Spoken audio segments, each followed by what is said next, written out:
paglago sa koneksyon o relasyon, sumasang-ayon ang aking pamangkin.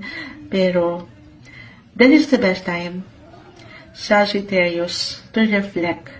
Okay, lalo pa kung naguguluhan kayo sa aking na-mention, sa mas practical lang po, between practical and spiritual.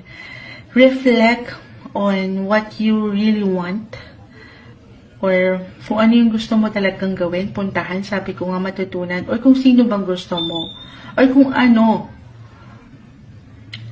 pa yung gusto mong makita sa iyong sarili.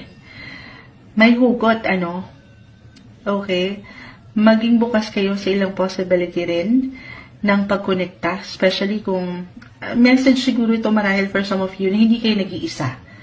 Kahit sa simpleng pagpapayo, the Hierophant ay narito. It could be a mentor, someone older, or a healer. Ayan.